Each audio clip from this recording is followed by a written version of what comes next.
सर्व मंगल्ये मांगल्ये शिवे सर्वार्थ साधिके शरण्ये त्र्यंबके गौरी नारायणी नमोस्तुते। रामकृष्ण हरी मंडळी, श्री स्वामी समर्थ। आजच्या व्हिडिओमध्ये आपण अतिशय साध्या सोप्या पद्धतीने पारंपरिक पद्धतीत घटस्थापना कशी करावी, अगदी भरगच्च घट उगवावा यासाठी कोणत्या टिप्स फॉलो कराव्यात, घटस्थापना करत असताना आपण कोणत्या मंत्राचा जप करावा, कोणत्या गोष्टी आपण घटस्थापना करताना कराव्यात किंवा या 9 दिवसांमध्ये कोणत्या गोष्टींची काळजी घ्यावी, घटस्थापनेचा शुभ मुहूर्त कोणता आहे याबद्दलची सविस्तर माहिती पाहणार आहोत। घटस्थापना अतिशय सोप्या पद्धतीने कशी करावी याबद्दल आपण परिपूर्ण व्हिडिओ आज तुमच्यासोबत मी घेऊन आलेली आहे। त्यासाठी व्हिडिओ शेवटपर्यंत आवर्जून पहा। चॅनलवरती नवीन असाल तर नक्की सबस्क्राइब करा। व्हिडिओ आवडला असेल तर जास्तीत जास्त लोकांपर्यंत नक्की शेअर करा। व्हिडिओ तुम्हाला आवडला तर तुमच्या व्हॉट्सअप, फेसबुक यावरती हा व्हिडिओ तुम्ही शेअर करायला विसरू नका। हिंदू धर्मामध्ये नवरात्रीला खूप असं महत्त्व आहे। शारदीय नवरात्रीचा उत्सव जवळ आला आहे आणि हा उत्सव दुर्गा देवीला समर्पित असतो। नवरात्रीच्या या 9 दिवसांमध्ये देवी दुर्गेच्या, देवी शक्तीच्या विविध रूपांची पूजा केली जाते। आपण आपल्या कुलदैवतेचं प्रतीक म्हणून घरामध्ये घटस्थापना करत असतो। हिंदू धर्मामध्ये अश्विन महिन्याच्या शुक्ल पक्षातील प्रतिपदेपासून ते नवमीपर्यंत शारदीय नवरात्र साजरी केली जाते। भारतामध्ये शारदीय नवरात्रीला महत्त्वाचं स्थान प्राप्त झालेलं आहे। यंदा 22 सप्टेंबर पासून नवरात्रीला सुरुवात होणार असून संपूर्ण वर्षभरामध्ये एकूण 4 नवरात्री असतात। पहिली नवरात्र चैत्र महिन्यामध्ये येते, दुसरी शारदीय नवरात्र अश्विन महिन्यामध्ये साजरी केली जाते। इतर 2 नवरात्री ज्या असतात तर त्या गुप्त स्वरूपामध्ये केल्या जातात, परंतु चैत्र आणि अश्विन महिन्यातील नवरात्र मोठ्या प्रमाणामध्ये साजरी केली जाते।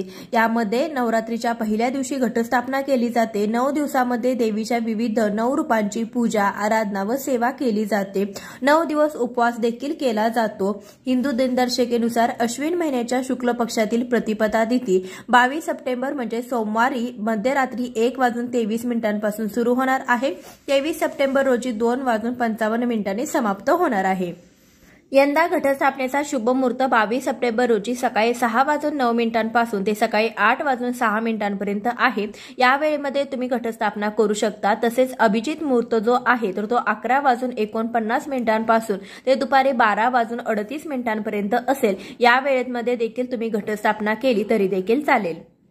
2 ऑक्टोबर 2025 ला विजयादशमी साजरी केली जाईल। वाईटावर चांगल्याचा विजय म्हणून हा सण साजरा केला जातो। घटस्थापना करण्यापूर्वी आदल्या दिवशीच आपल्याला किंवा आदल्या काही आठवड्यामध्ये तुम्ही घराची साफसफाई करायची आहे। अगदी घरातील सगळं जाळजळमट असो किंवा भांडी स्वच्छ धुवायची असो, ठेवणीतल्या वस्तू स्वच्छ धुवायच्या असो, अंथरूण असो, कांबरून असो, पांघरून असो, सर्व काही गोष्टी स्वच्छ केल्या जातात। नवरात्रीमध्ये देव बसण्याच्या अगोदर देवी जेव्हा कलश आपण स्थापन करतो, घटस्थापना करतो, त्या अगोदर आपलं घर जे आहे तर ते पूर्णपणे स्वच्छ केलं जातं। तुमच्याकडे देखील केलं जात असेल किंवा केलं जात नसेल तरी देखील तुम्ही घटस्थापनेच्या अगोदरच तुमचं जे घर आहे तर ते पूर्णपणे स्वच्छ करून घ्यायचंय। देवीला स्वच्छता ही अतिशय प्रिय आहे, त्यासाठी आपल्या घरामध्ये स्वच्छता आणि सात्विकता ही असायलाच हवी। कारण की वातावरण आपल्या घरातलं जे मंगलमय असेल तर त्या ठिकाणी देवी ही विराजमान होत असते। त्यासाठी आपलं घरातील वातावरण जे आहे तर ते मंगलमय असायला हवं। यासाठी तुम्ही तुमच्या घराची स्वच्छता करून घ्यायची आहे। ज्या ठिकाणी घटस्थापना तुम्ही करणार आहात तर ती जागा स्वच्छ करून घ्यायची। तिथे आपल्याला रांगोळीने स्वस्तिक हे शुभचिन्ह काढायचं आहे। त्यावरती हळदी कुंकू, अक्षदा, फूल वाहून आपण भूमिपूजन करून घ्यायचं। त्यावरती पाट किंवा चौरंग मांडायचा आहे। त्यावरती लाल वस्त्र अंतरायचं आहे। दिवा लावण्यासाठी आपण हा अखंड दिवा लावणार आहोत, त्यासाठी अष्टदल कमल काढलेला आहे। तर बघा, या व्हिडिओमध्ये मी तुम्हाला दिव्याबद्दल देखील माहिती सांगणार आहे। अखंड दिवा लावत असताना तो शक्यतो अष्टदल कमल काढून त्यावरती लावावा, कारण की अष्टदल कमल हे देवीला अतिशय प्रिय आहे। अष्टदल कमल काढत असताना जो तांदूळ आपण वापरणार आहोत तो तांदूळ रंगीत करावा। हळदी कुंकू मिसळून, हळदीने पिवळे केलेले किंवा हळदी कुंकू मिसळून रंगीत केलेले तांदूळ तुम्ही जे आहेत तर ते वापरायचे आहेत। अक्षदा ह्या अखंडच असाव्या। तुटके फुटके तांदूळ आपण चुकून देखील वापरू नये। यानंतर तुम्ही जर अखंड दिवा लावत असताना जर दिवा गळत असेल किंवा दिव्याचं तेल गळत असेल तर तुम्हाला जर असं वाटत असेल तर तुम्ही दिव्याखाली प्लेट देखील ठेवू शकता आणि प्लेटवरती तुम्ही ओल्या कुंकवाने अष्टदल कमल काढून त्यावरती थोड्याशा अक्षदा म्हणजे अगदी चिमुडभर अक्षदा वाहून त्यावरती अखंड दिवा लावला तरी सुद्धा चालेल। तर अखंड दिवा लावत असताना दिव्याची वात ही 1.25 हाताच्या मापाची घ्यावी। त्यावरती वात घेत असताना तुम्ही जर विकतची वात घेणार असाल किंवा कलावा घेत असाल तर देखील चालेल, परंतु घरात वात बनवून घेणार असाल असाल तर ती जास्त घट्टसर कठीण अशी वळून घ्यायची आहे, म्हणजे कठीण वळलेल्या वातीला ही जास्त काजळी धरत नाही आणि अखंड दिवा हा जास्त वेळ तेवत राहतो। त्यानंतर दिवेची पूजा करून घ्यायची आहे। हळदी कुंकू गंध पुष्प अक्षता व्हायचा आहे। शुभम करोति कल्याणम आरोग्यम धनसंपदा शत्रुबुद्धी विनाशाय दीप ज्योती नमस्ते हा श्लोक आपल्याला म्हणायचा आहे। दिव्याला नमस्कार करायचे। आपली पूजा ही देवापर्यंत पोहोचवण्याचं काम हे दिव्याकडे असतं। दिव्याला प्रार्थना करायची, त्यानंतर आपण आपल्या पूजेला सुरुवात करायची। घटस्थापनेच्या दिवशी आपल्या देवघरामध्ये जे काही देव असतील, देवांचे टाक असतील, मूर्त्या असतील तर त्या सर्व मूर्त्या पंचामृताने आपल्याला स्नान घालायचं आहे। त्यानंतर सर्व देवांना पंचामृताने स्नान घालून घटी बसवायचं आहे। मग घटी बसवत असताना तुमच्या देवघरामध्येच तुम्ही जिथे कुठे देवांच्या मूर्ती रोज ठेवता, पूजा करता, त्याच ठिकाणी तुम्हाला विड्याचं पान ठेवून त्यावरती सर्व देवी देवतांच्या मूर्ती ठेवायच्या आहेत। त्यानंतर घटस्थापना करायची। घटस्थापना करण्या अगोदर तुम्हाला तुमच्या घरातील देवपूजा करून घ्यायची आहे। देवाची पूजा करत असताना सर्व देव हे विड्याच्या पानावरती विराजमान करायचे आहेत। तर घटस्थापना करण्यासाठी तुम्ही खाली असं घटस्थापना चौरंगावरती करणार असाल तर गणपती बाप्पांची सर्वात आधी पूजा करून घ्यायची आहे। गणपती बाप्पांना 2 विड्याच्या पानावरती अक्षदा वाहून त्यावरती हळदी कुंकू वाहून त्यावरती गणपती बाप्पांची मूर्ती विराजमान करायची आहे। गणपती बाप्पांना हळदी कुंकू गंध पुष्प अक्षदा दुर्वा व्हायच्या आहेत। त्यानंतर गणपती बाप्पांची पूजा झाल्यानंतर आपण दुर्गा मातेचा तुमच्याकडे एखादा छोटासा फोटो असेल किंवा कुलदेवतेचा फोटो असेल किंवा टाक असेल तर तो देखील तुम्ही इथे मांडू शकता। त्यानंतर देवीला देखील हळदी कुंकू गंध पुष्प अक्षदा व्हायच्या आहे। त्यानंतर आपण घटस्थापना करणार आहोत। घटस्थापना तुम्ही तुमच्या परंपरेनुसार कशी करत असाल त्या पद्धतीने करू शकता। काही जण पत्रावळीमध्ये घटस्थापना करतात, काही जण केळीच्या पानावरती करतात, काही जण टोपलीमध्ये करतात, परंतु शक्यतो घटस्थापना करत असताना आपल्याला जे धान्य असतं तर ते धान्य रुजवायचं असतं। याच्या मागचा शास्त्रोक्त विधी म्हणजे आपल्या शेतामध्ये जे काही धान्य उगवलेलं आहे तर ते सगळं धान्य एकत्रित करून देवी बसवल्यानंतर अशा प्रकारे ते धान्य रुजवलं जातं। मग ते तुम्ही टोपलीत रुजवलं किंवा केळीच्या पानावरती रुजवलं किंवा पत्रावळीमध्ये रुजवलं तरी देखील काहीही हरकत नाही। तर इथे मी केळीच्या पानावरती घटस्थापना करत आहे, तर ती कशी करायची ते तुम्हाला सांगणार आहे। घटस्थापना करत असताना सर्वात आधी तांबण घेतलेलं आहे, त्यावरती केळीचं पान ठेवलेलं आहे, त्यावरती आपण ही वावरी म्हणजे ज्याला वेदिका असं देखील म्हटलं जातं जी माती आहे तर ती घालून घ्यायची। माती घेत असताना तुम्ही गावाकडे राहत असाल तर शेतामधली वावरी म्हणजे माती आणली तरी देखील चालेल। ती माती ही जास्त मौसूद नसावी किंवा जास्त बारीक देखील नसावी। माती घेत असताना तुम्ही जाडसर माती घ्यायची आहे। माती जर खूपच मऊ असेल, खूपच बारीक असेल तर त्यामध्ये तुम्ही वाटीभर वाळू मिक्स करू शकता, कारण की माती खूपच मऊ असली तर त्या मातीमध्ये पाणी ओतल्यानंतर ती माती खाली दबली जाते, आपलं धान्य जे आहे तर ते व्यवस्थित उगवत नाही।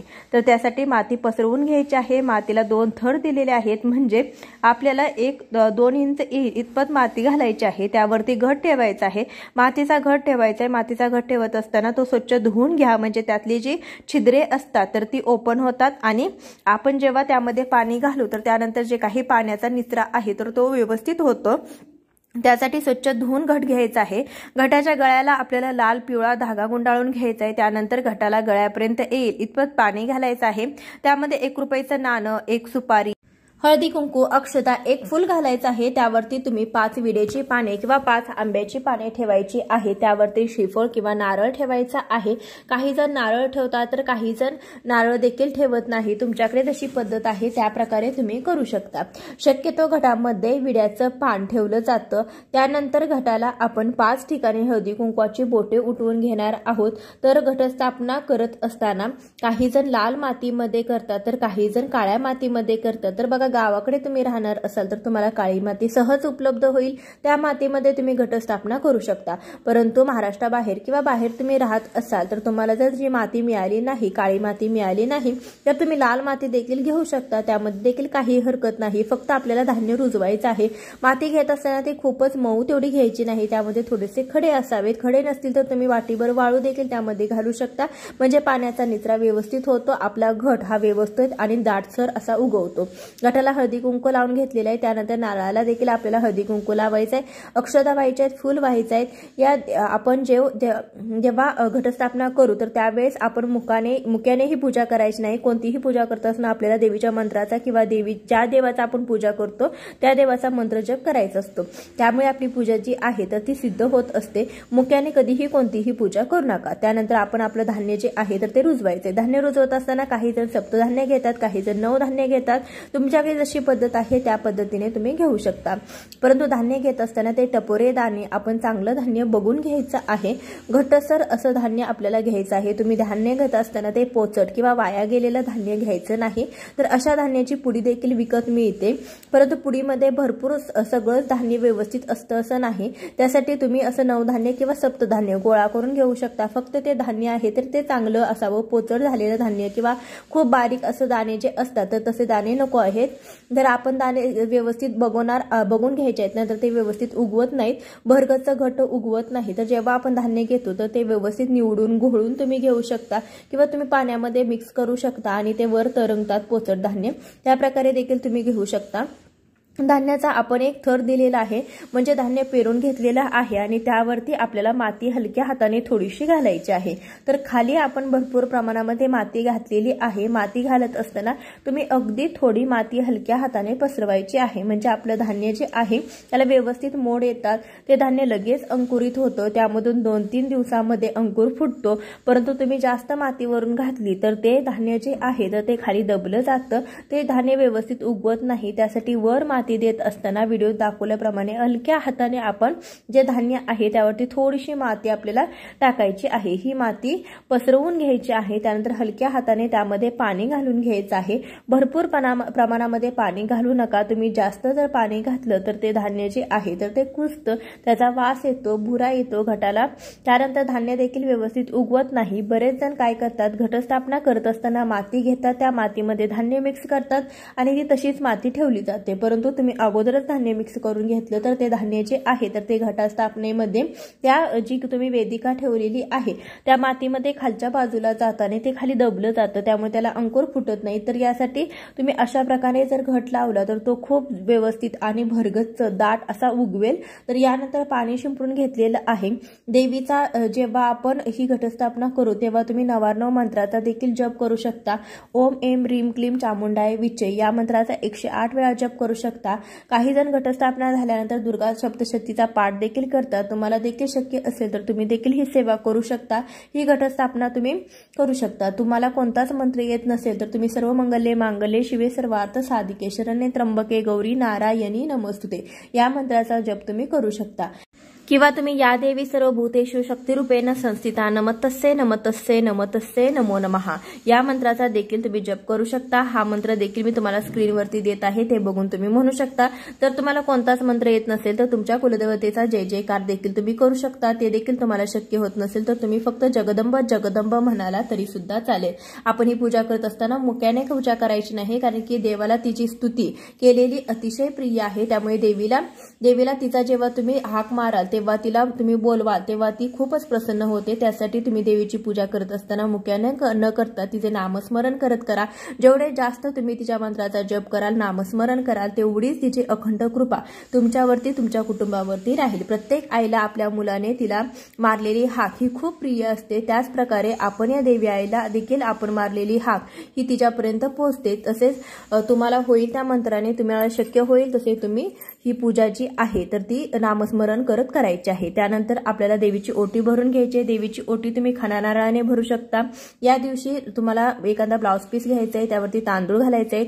त्यानंतर आपण ओटीचं साहित्य घ्यायचं आहे, खारी, खोबरं, हळकुंड, सुपारी, 1 रुपयाचं नाणं हे साहित्य घ्यायचं, नारळ देखील घ्यायचं आहे, हळदी कुंकू, अक्षता व्हायच्या आहेत। अशा प्रकारे तुम्हाला देवीची ओटी पहिल्या दिवशी भरायची आहे।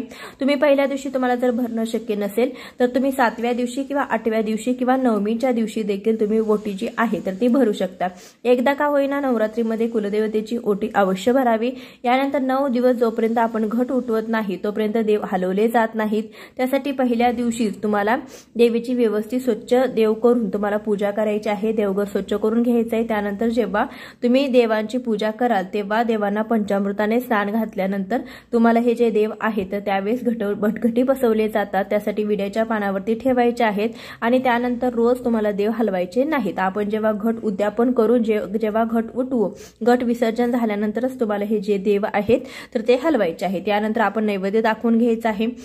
घटाला पहिली माळ जी आहे तर ती विड्याच्या पानांचीच घातली जाते। त्यासाठी पहिली माळ जी आहे तर ती विड्याच्या पानाची घालायची आहे। त्यानंतर तुम्ही इतर फुलांच्या माळा देखील घालू शकता।